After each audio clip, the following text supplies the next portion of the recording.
Hi friends, good morning. Myself Vipul Patel on behalf of Merchant Engineering College Electrical Department. આજે આપણે 8મા સેમિસ્ટરમાં પીએસપીડીમાં જે continue chapter હતું power system earthing એમાં જોઈશું. હવે લગભગ 100% ડિસાઇડ થઈ જ ગયું છે કે તમારી એક્ઝામ ઓનલાઈન એમસીક્યુ બેઝ હશે, એટલે તમે એ પ્રમાણેની તૈયારી કરજો. તમને જુદી જુદી ચોપડીઓ ઓનલાઈન ગ્રુપમાં અને એમાં મળેલી છે, બરાબર. એ સિવાય તમને મટીરિયલ બી આપેલું છે અને ચોપડીના દરેક પેજ, દરેક લીટી, દરેક ક્વેશ્ચન વાંચશો તો એમાંથી કોઈ ના કોઈ એમસીક્યુ મળી જ રહેશે. એ સિવાય અંદર પાવર સિસ્ટમના એમસીક્યુમાં આર કે રાજપૂત છે, વી.કે. મહેતા છે, એમાંથી બી બધા એમસીક્યુ મળી રહેશે. એટલે એમસીક્યુ બેઝ જ તૈયારી કરજો. તમારે હવે એક્ઝામ્પલ કે કોઈ તૈયારી કરવાની કોઈ જરૂર લાગતી નથી. અને તમને શેડ્યુલ મૂકી એ પ્રમાણે તમને જે આગળ એસાઇનમેન્ટ લખવા મોકલેલા છે એ એસાઇનમેન્ટ બી લખીને તમે મારા મેલ આઈડી ઉપર જેમ જેમ પૂરું થાય મોકલતા રહેજો. અને શેડ્યુલ પ્રમાણે તમારા વાયવા બી આપણે કન્ડક્ટ કરતા રહીશું. ઓકે, તો આજનું આપણું જે છે ટોપિક છે પાવર સિસ્ટમ અર્થિંગ. એમાં જોઈએ define the objective of power system earthing. Define the objective of power system earthing એટલે કે પાવર સિસ્ટમ અર્થિંગ શું છે, એના ઓબ્જેક્ટિવ શું છે. The number of point from generator to consumers installation are earthed એટલે કે જનરેટરથી કન્ઝ્યુમર સુધી જે પોઈન્ટ અર્થિંગ કરેલું હોય એ કયા કયા પોઈન્ટ હોય. તો નંબર 1,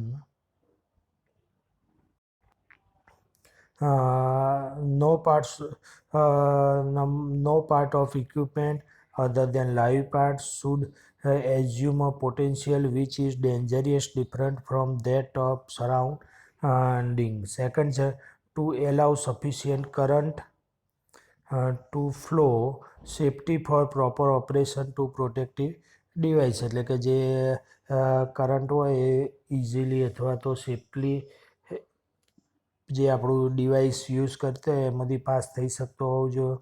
થર્ડ છે to suppress dangerous potential gradient on the earth surface which may cause incorrect operation of control and protective device and also may cause shock of personnel. Earthing can be divided into neutral earthing and equipment earthing એટલે કે આપણા જે earthing હોય એ બે ભાગમાં divide. એક તો main neutral earthing જે આપણે ગ્રાઉન્ડ સાથે કરતા હોઈએ છીએ એ, અને બીજું કે દરેક ઇક્વિપમેન્ટ આપણું અર્થિંગ જ હોવું જોઈએ. અર્થિંગ વગરનું ઇક્વિપમેન્ટ હોય તો એમાંથી હાઈ કરંટ પાસ થાય તો એ વખતે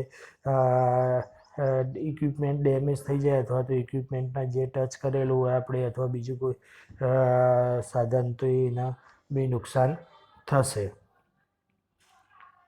સેકન્ડ છે આપણો give the definition of following એટલે અમુક નાની નાની ડેફિનેશનો છે.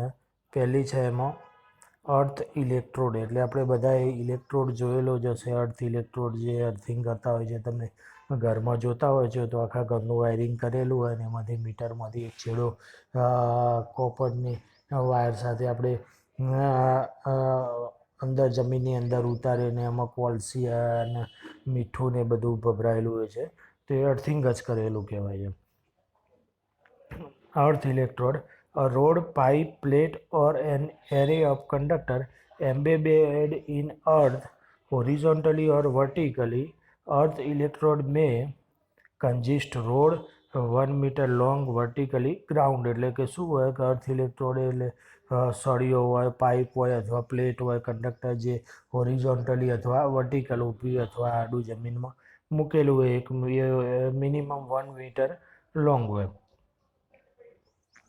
For SS એટલે substation an elaborate system known as earthing grid or earth mat એટલે કે જે સબસ્ટેશન હોય એમાં અર્થિંગ મેટ નીચે જાળી પાથરેલી હોય તો અર્થિંગ મેટ થશે.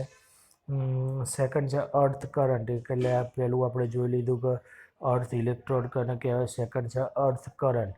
The current dissipated by earth electrode into the ground એટલે કે જે આપણો અર્થ ઇલેક્ટ્રોડની આગળ ડેફિનેશન જોઈ એમાંથી જે કરંટ ગ્રાઉન્ડમાં જતો હોય એટલે મતલબ અર્થમાં જતો હોય એને કહેવાય earth electrode. Okay,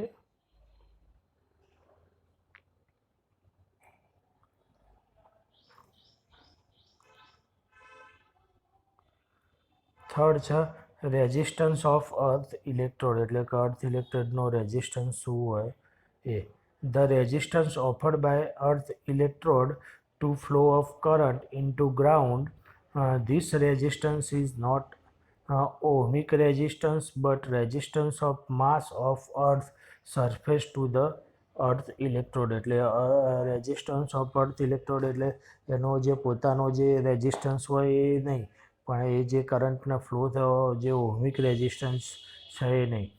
numerically it is equal to the ratio of potential of earth electrode with respect to remote point to the current dissipated by it, એટલે કે જે રિમોટ પોઈન્ટ હોય એનો જે પસાર થતો રેઝિસ્ટન્સ હોય એ અર્થ રેઝિસ્ટન્સ થશે. નેક્સ્ટ છે mesh potential.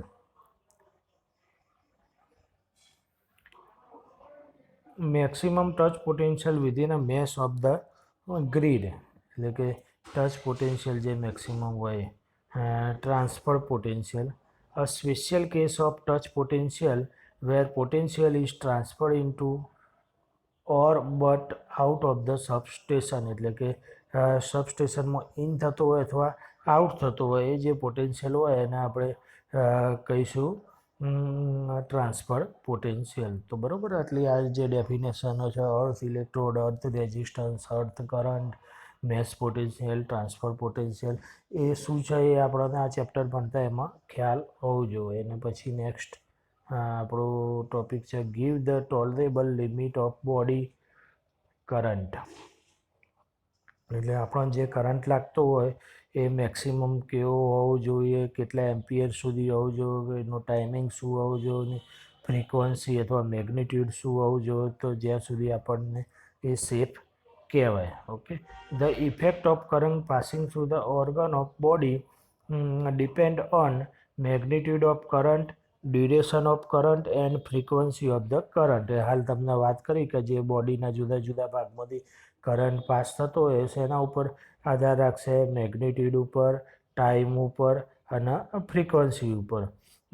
The most dangerous is a heart condition known as ventricular fibrillation which result stoppage of blood circulation, એટલે કે કરંટની મેક્સિમમ અસર ક્યાં થશે? બ્લડ સર્ક્યુલેશન ઉપર, હાર્ટ ઉપર. વધારે પડતો કરંટ આવે તો હાર્ટમાંથી જે બ્લડ સર્ક્યુલેશન થતું એ સ્ટોપ થઈ જશે, જેના લીધે એનું રિઝલ્ટ શું આવે કે માણસ મૃત્યુ પામે. ઓકે, તો આ જુદા જુદા પોઈન્ટ આપે છે જેના ઉપર કરંટ ની ઇફેક્ટ છે. પહેલું છે effect of magnitude of current, એટલે કે કરંટનું કેટલું મેગ્નિટ્યુડ હોય તો ત્યાં સુધી એ ચાલશે. The threshold of precipitation is 1 milli ampere. 1 to 6 milli ampere are known as let go current because it do not impair ability of person, એટલે કે 1 થી 6 એમ્પિયર સુધીનો કરંટ હોય તો એને લેટ ગો એટલે કે જવા દો, એનાથી કંઈ આપણને થશે નહીં. એટલે કે 1 to 6 મિલી એમ્પિયર સુધીનો કરંટ હોય તો એ આપણને મે બી સંવેદન એટલે કે સંવેદના થાય અથવા ના બી થાય, એટલે આપણે એને લેટ ગો કરંટ તરીકે ડિફાઇન કરી છે. નેક્સ્ટ જોઈએ આગળ, એનાથી વધારે કરંટ હોય તો શું અફેક્ટ થશે. 9 to 25 milli ampere current may be painful in pair of the ability to release the energized object, એટલે કે શું કહે છે કે 9 થી 25 મિલી એમ્પિયર સુધીનો કરંટ હોય તો એ આપણને થોડો પેઇનફુલ થશે, એટલે કે એનાથી આપણને અનુભવ હશે કે થોડો ઝાટકો આવે કે એવું કંઈક થશે. Still higher current and less than 60 milli ampere current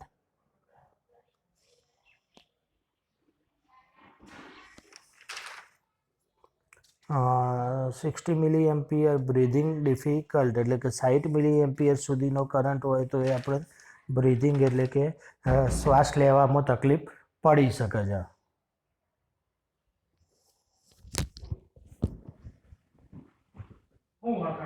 ખબર નહીં પડતી જઈએ છીએ તો હું લેક્ચર લઉં લેતો હું મારી રીતે જોઉં.